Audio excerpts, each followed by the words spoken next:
یہ بائک دیکھیں، اس میں پیٹرول ڈالا جا رہا ہے. اب پیٹرول میں برکت کا روحانی علاج سورۃ الکوثر 7 بار پڑھ کر پیٹرول کی ٹنکی پر دم کر دیں، انشاءاللہ عز و جل پیٹرول میں برکت ہوگی. مدینہ ٹرائی کیے، برکت ہوتی ہے. چلو بھائی، ہمارے اسلامی بھائی بتا رہے ہیں کہ پیٹرول پر سورہ کوثر پڑھ کر دم کرنے سے برکت ہوتی ہے. یہ مدنی پھول ان کا تجربہ ہے. 30% بچ جاتا ہے خرچہ. 30% تقریباً.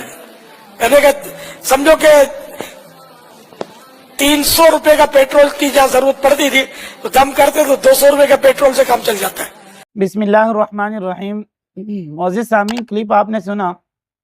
اب یہ ایک اور جھوٹ آ گیا کہ پیٹرول میں جو ہے وہ برکت ہو جاتی ہے، سورۃ کوثر پڑھ کر دم کرو.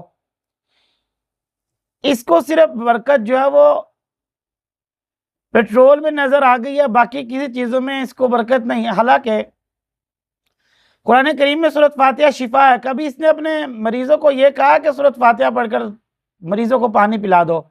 وہاں تو یہ مارکیٹ کے کوئی نئے سے نئے دم بنا رہا ہوتا ہے کہ دادا جی کی گھوڑی اتھے دے دا اے دم ہے تے اتھے پیٹرول وچ برکتاں پان آ گیا. کیا سورۃ کوثر اس لیے نازل ہوئی تھی؟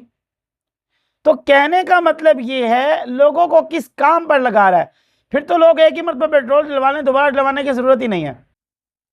ایدے مرید پر سورۃ کوثر پڑھن تے پیدل ہی نسی جان، پوچھنے والا ہی کوئی نہیں، کیونکہ پیٹرول کی طرح بھاگیں گے نا، برکت ہوگی. تو سوائے جھوٹ کی کہانی کے اور کچھ نہیں آتا. تو میرے معزز سامعین، حالانکہ اور برکت کا معنی اس نے سمجھا ہی نہیں ہے. برکت کسے کہتے ہیں اسے شاید خود بھی نہیں پتا کہ برکت کسے کہتے ہیں. تو میرے معزز سامعین، یہ کہانیاں بنانے سے کچھ نہیں ہوتا، لوگوں کو گمراہ کیے جا رہا ہے، سوائے اور کچھ اسے نہیں آتا. دیکھیں آج کل کے جیسے حالات ہیں، اس سے چاہیے لوگوں کو بجائے اس کے کہ الٹی سیدھی کہانیاں سنائے، یہ لوگوں کو فتنوں سے آگاہ کرے کہ آج کل کے دور میں دین کے خلاف کون کون سا فتنہ ہے، بجائے اس کے کہ یہ خود لوگوں کو آزمائش میں مبتلا کر رہا ہے، امتحان میں ڈال رہا ہے، گمراہی پھیلا رہا ہے. تو بچو اس کے سارے کاموں سے. تو میرے معزز سامعین، بچنا چاہیے. آج کل ہر نئے دن کوئی نیا فتنہ ہے، نئے دن کوئی نئی بات ہے، یا تو دین میں بات ڈال دی جاتی ہے یا اس کو دین بنا لیا جاتا ہے، اور حالانکہ اس کا دین کے ساتھ دور دور تک کوئی تعلق نہیں ہوتا، دور تک کوئی تعلق نہیں. لیکن نت نئے فتنے، بالخصوص ہمارے نوجوان سنیں اس بات سے کہ وہ گمراہ ہو رہے ہیں اس نئے فتنے کے ساتھ.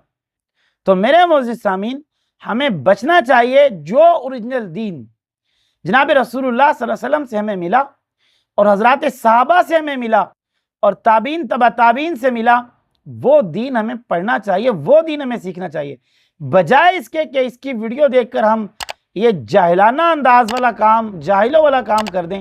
یہ غلط ہے. اللہ تعالی ہمیں صحیح دین کی سمجھ عطا فرمائے. وما علینا الا البلاغ.